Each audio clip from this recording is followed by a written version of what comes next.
Okay, I want to repeat what I've been saying. I'm skipping 2 of these chapters because you are missing nothing! You know, this fic is trying to establish itself as a plot about Gohan dealing with his issues with Goku and Goku dealing with his own issues. But instead of focusing on that, this fic continues to want to repeat the same bits over and over again, and having the incidental characters review and repackage everything. The only thing that was missing about the last chapter is that Videl collapsed over because he went down with the sickness. That's it. And even then, I think this plot is going to be really unnecessary. Speeding through the dense snow, Gohan never lost focus of his destination. He knew he had to make it to the hospital as soon as possible, and he couldn't afford to become disoriented by the snowstorm around him. You could fly above the clouds. As he sped along, Piccolo was close behind him. In mere moments, the destination had been reached. Gohan rapidly descended and runs through the hospital entrance. "Someone please help! It's my wife!" he shouted, catching the attention of everyone nearby. The hospital staff was quick to action. One of the nurses pulled up a gurney and helped the distraught husband lay Videl down. "What happened?" the nurse asked as the other healthcare staff joined his side. "She was in the kitchen with my daughter and suddenly collapsed. My friends rushed in when we heard the commotion. She was suddenly on the floor unconscious, with a pool of blood trailing from her pelvis. She managed to come to for a few seconds while we stopped the bleeding. They kept saying something was wrong. It felt like she was having contractions, and that she didn't think she healed properly after the accident." "Accident?" the nurse inquired further, while the others were situating Videl. He started wheeling back when Gohan, ignoring the nurse he was just talking to, made a move to follow her. "Videl!" he cried, but his path was cut short by the same nurse he had ignored. "Sir, you can't go back there." "But, sir, you have to trust the doctors now. There's nothing you can do for her in there. The best way you can help is by telling me everything you know and answering some medical questions regarding your wife." Gohan knew he was right, but it didn't stop his emotional side from telling him to follow. Fortunately, his rational side won out and he stayed back. "Gohan, considering how you've been acting and considering how you've been treating everyone around you in this fic, I have expected you to say, 'No, I gotta see my wife. You don't understand my pain,' like the whiny bitch you are."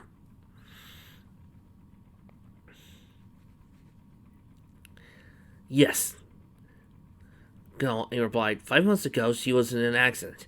She was just over 8 months pregnant and it triggered an early pregnancy for her." "You mean early labor?" "The baby was okay, but she suffered a severe amount of damage that almost killed her. It was like reliving the worst nightmare and having to retell the story." A little surprised upon hearing that there was nothing wrong with the baby, the nurse followed through with his next question. "What hospital was she admitted to?" "East City Zhangzhang Hospital." "Your wife's name?" "Videl Satan." Only 2 letters had been typed into the computer before both healthcare workers looked at him. "Did you say Videl Satan?" they said in unison. "Yes, Videl Satan." He sighed, somewhat irritated having to repeat himself. Immediately, the hospital staff member at the computer began to switch on the telephone. The nurse he'd been talking to called back a few to his co-workers. Sensing his friend started to break, his emotions took over. Piccolo stepped up behind him. "Gohan," he said in a gentle voice, as he put his hand on his young man's shoulder, turning him slightly towards him. "Piccolo!"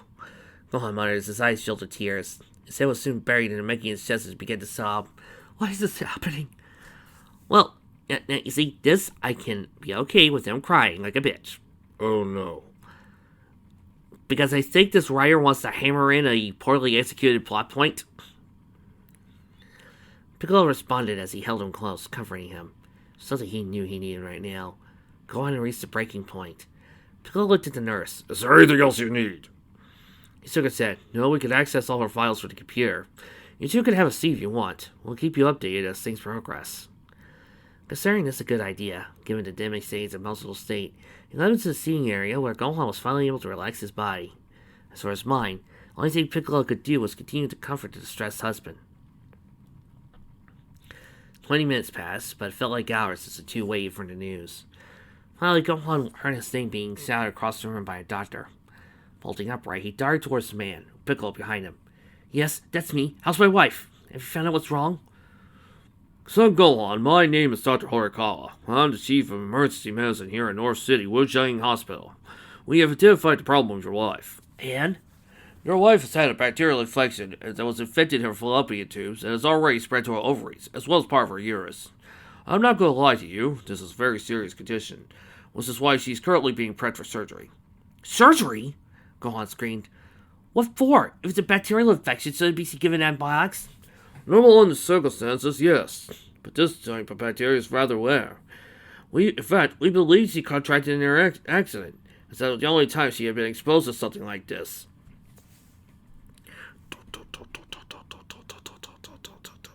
Do you guys hear that?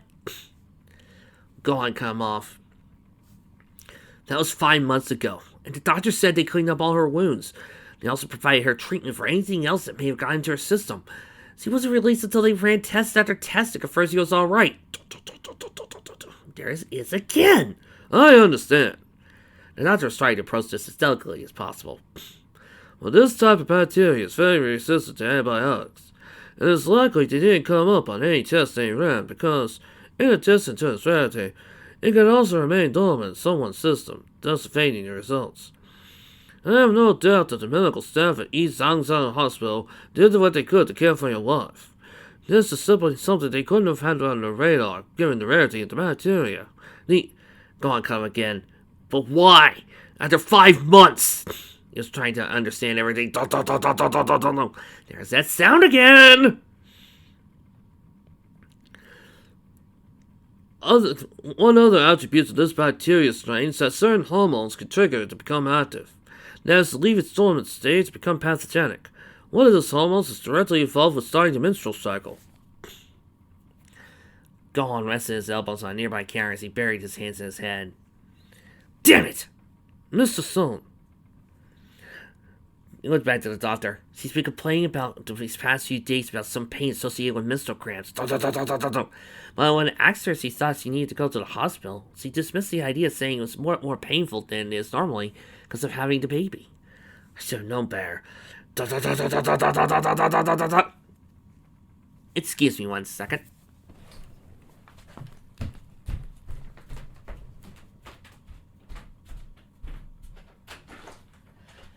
Hey! Would you guys mind stop trying to hammer in this plot point? Nobody's buying this! Sorry, but we're just trying to fill in a few story beats here, man.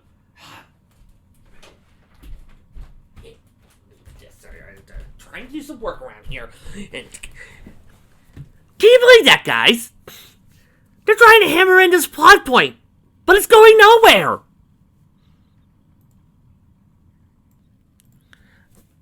Dr. Horikawa put his hand on the man's shoulder, causing Gohan to look back up. Mr. Son, don't blame yourself.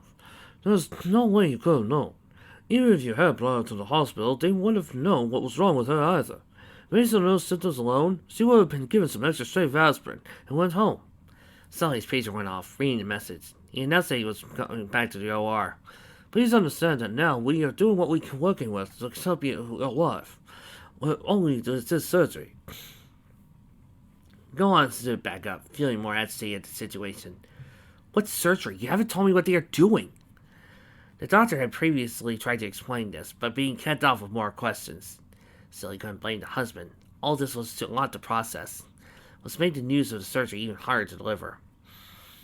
I apologize, Mr. Son, but this type of bacteria is very damaging to the tissue around it. Which is why anything it comes in contact with has to be removed as quickly as possible. Gohan paused. What are you saying? Dr. Horikawa sighed, knowing this was not going to be easy, especially since he just had a child. In order to have a chance of saving your wife's life and rid her system of this infection, we're going to have to perform an emergency hysterectomy. Hysterical! The start of the news hit Gohan with credible force. Fidel's life hid in the balance of these doctors. And even in the best case scenario, with her making it through, their dream of having a big family could never come to fruition. They would no longer ever be able to have more children. Hey, nothing wrong with only having 2 kids. My mom and dad only had me and my little brother. Knowing this was difficult news to accept, Dr. Horikawa tried his best to reassure him.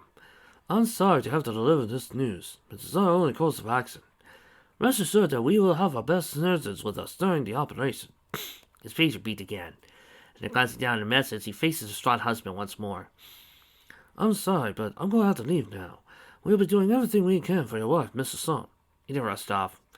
Piccolo came up behind his friend. There's nothing we can do now, Gohan, he said solemnly. We have to let them do their job. Come on, let's sit down. As he walked back to the waiting area, everything the doctor had said played on repeat in the young man's head. On the outside, he appeared vacant, completely void of feeling. However, inside, he was rife with emotion as the true severity of the situation was hitting him. He found it troubling that, despite his immense strength and power, the decades of training that he endured, he remained powerless against some forces. He was powerless against protecting Fidel and his unborn son from the accident. He was powerless against the disease that now ravaged their body. He was powerless in being able to save her life right now. And I'm powerless in making this fit go faster! So he could very well die, and there wasn't a damn thing he could do about it. If that happens, he would be gone for good. It should be considered a natural death, and wouldn't be able to be whisked back with the Dragon Ball. What?!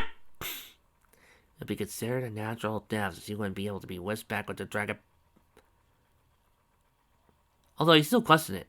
What was natural about any of this? That's what I want to know! As the shock continued to debilitate him, Piccolo made his best effort to console him. He tried talking to him, but no response. Eventually, somebody was trying to get to Namekian's attention.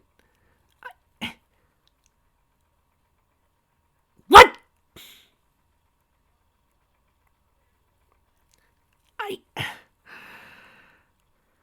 Okay.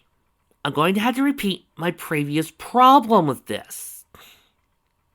This is not technically a natural death. This is not natural causes. Technically, Fidel got into an accident. That accident caused her to get some bacteria into her. The bacteria infected her. The virus, which is technically a living creature, infected her body with a disease that killed her. That is not a natural death. May I remind you, the reason why Guru was brought back to life because his broken heart, brought forth by Frieza's genocide, was what killed him. The same principle should apply here. And even if it isn't, what's stopping you from making one of these other wishes? I wish to go back in time to stop the accident. I wish that the accident didn't happen. I wish that Fidel had a brand new uterus. I wish that Fidel's internal organs were refixed. I wish that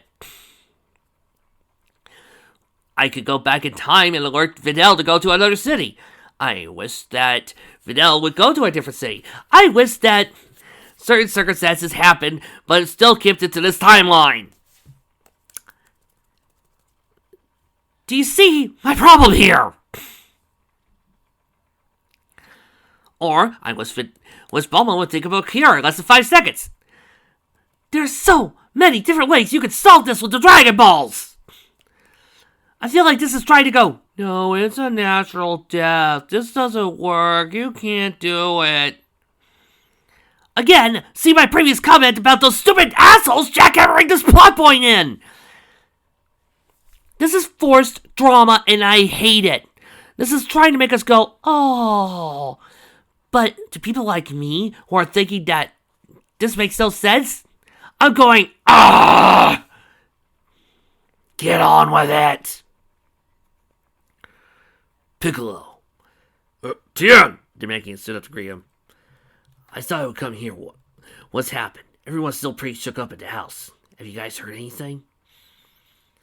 You know, why do I feel like Christmas get-togethers are a rarity with you guys? We have. Piccolo confirmed. Fortunately, it's not good. He then began to describe the situation. Upon hearing Fidel's life was in danger, Tien couldn't help but say, so let me get this straight. Conveniently, Fidel just so happened to be in the way of a garbage truck that conveniently crashed into her, that just so happened to launch a bunch of shrapnel in her. And conveniently, the same garbage truck had a whole bunch of garbage in it that had bacteria that was really rare that conveniently would have attacked her uterus that just so happened would make her bleed out. It would only be activated upon something that only women get. Yeah, that's pretty much the sense.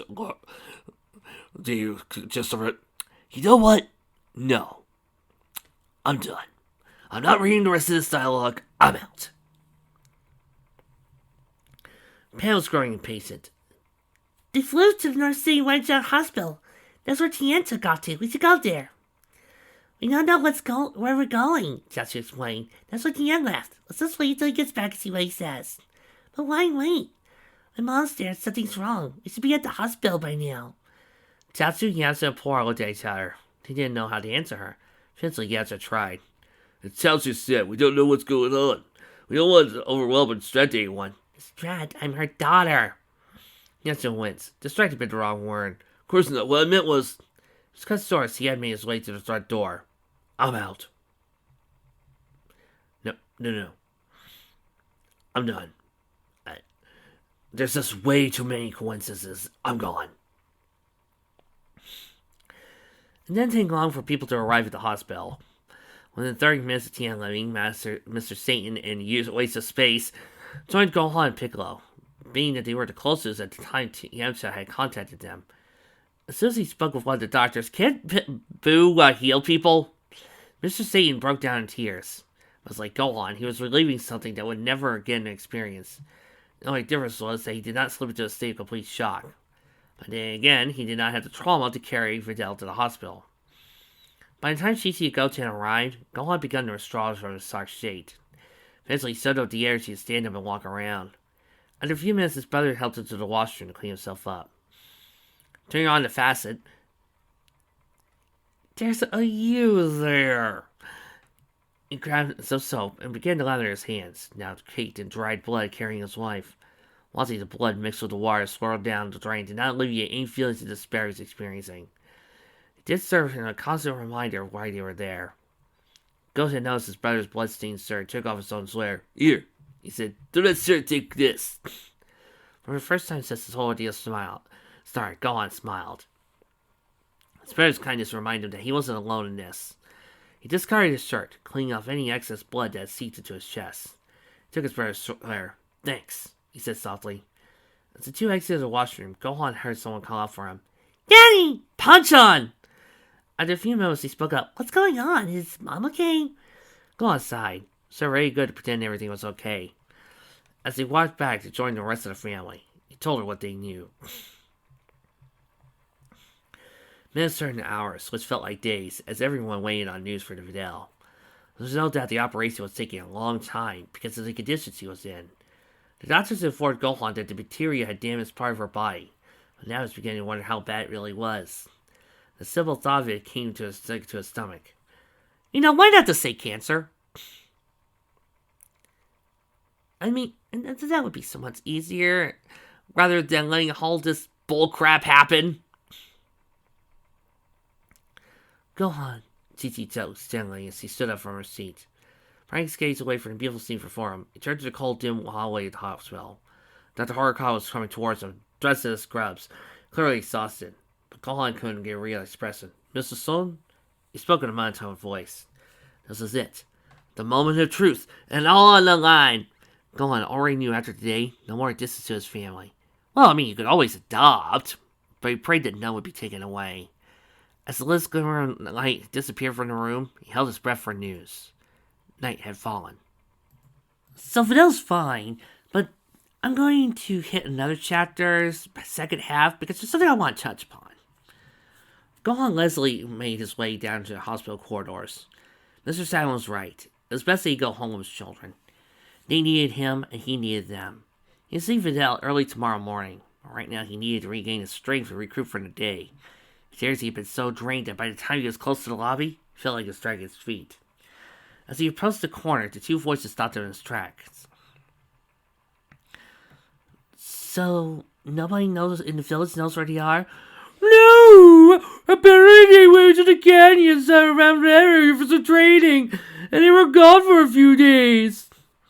It was Mother and Bulma, who Chi-Chi had contacted when she first heard the news of Videl. They were separated from the rest of the group and were discussing in a host tone. Gohan was quick to catch on as to why. But I thought they were going to stay close to the village so they could be easy contact with him. Chi-Chi's eyebrows twitched. They were supposed to. And you didn't think for 5 freaking minutes, Chi-Chi. Why weren't cell phones invented? Why not a communications watch? How about a satellite phone? There's probably a billion ways you could keep in touch with Goku when he's out of the village. Use them! I'm pretty positive some of them actually exist in Dragon Ball that you can freaking use! Or at least, actually now that I think about it, Chi-Chi, and I'm pinning the blame on you once again, why don't you get off your ass and just say to Chi-Chi, Chi-Chi, Bulma, I know I've always dismissed you as one of the crowd, and I know I've never really interacted with you unless I needed something, and I know I'm a worthless bitch who only cares about herself, but could you make me a tool to actually communicate with Goku while he's away? Please? You know, show some motherfucking initiative. She was very upset right now. Like always, Chi-Chi continued. We had an agreement that he could continue on his training for the next few months as long as I was always able to reach him, and he might be home for the evenings. Most of the time, he fulfilled that promise, but in a few cases I had to call down there and take it over an hour to find him. Of course, he always seems to forget to stay close so that he and Oom get carried away with their training for that day. Again, cell phone. Gohan scowled. So Goku was still training despite everything that had happened? He thought to himself. Yes, Gohan. It's called exercise. Deal with it, asshole! The other day he mentioned that you'd be staying down there for a few days, which I agreed to. Well, you never mentioned anything about traveling outside the village. Apparently they've done this before where you spend extended time there. I just never called during those times. Momo thought for a second before she offered her theory on the circumstances. Perhaps he just assumed that you knew staying down there for a few days would mean you wouldn't be able to get in contact with him. Why didn't you just ask me to make you a cell phone? I'm a genius. How was I supposed to assume that? Because you just said he's done it before? Chi-Chi laughed out again before calming herself down. No, go on, bitch. Continue being your same overreacting, angry, piece of shit self that didn't deserve to be drawn! You know, really, why couldn't we gotten Snow? Why couldn't we just found out that Snow had married Goku? Because, you wanna know what? Now that I think about it, I do prefer Snow. Yeah, I like her over you, Chi-Chi. Granted, she only appeared in one arc, but that's about as much screen time you've got. I prefer Snow. She's cute, she's fun, she's whimsical, and she also has Goku's best friend on the premises, i.e. Ader. What do you got, bitch? Shut up, Chi-Chi, Bulma said in a soothing voice. She didn't really know how to comfort her friend. Friend? Chi-Chi is none of their friends. Chi-Chi only sees herself as a housewife. As far as she's concerned, that's the old misogynistic ideal of being a housewife. I.e., no friends unless Goku says so. No friends unless her husband agrees it's okay. And no life outside of what her husband allows her. Chi-Chi's very much the stay-home type of wife who has no life outside of her husband. Yeah, I remind you, She has called them a gang. She has called them rude. And according to Team 4-Star, has also said that they are a drain on society. Yeah, Team 4-Star, this is what I'm using you guys with. That joke about Krillin saying a beneficial member of society? Yeah. Congratulations, you just proved my point about Chi-Chi. Seek a series, you all bugs. Chi-Chi never will visit you guys. She'll never ask how you're being. Chi-Chi is only focused on one thing, on her children and being the perfect little gumdrop gee-whiz housewife. That is Chi-Chi. She's not a friend.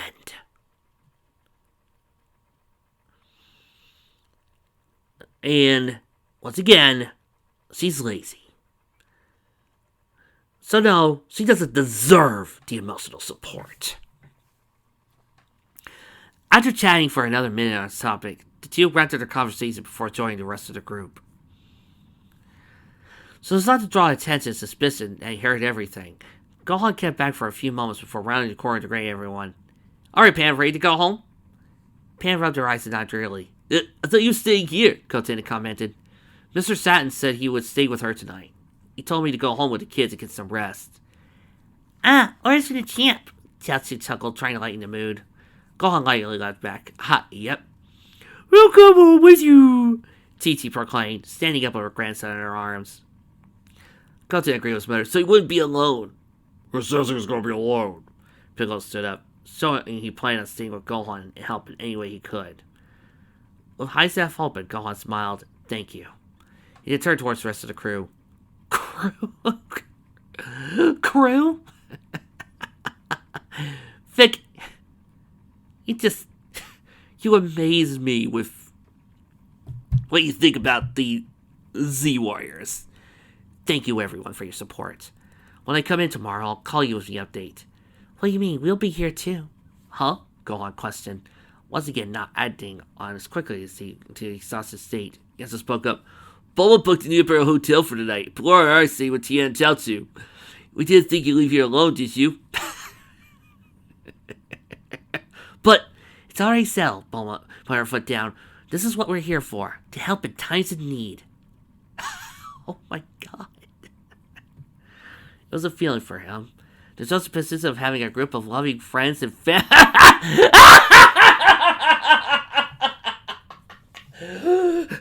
loving friends and family.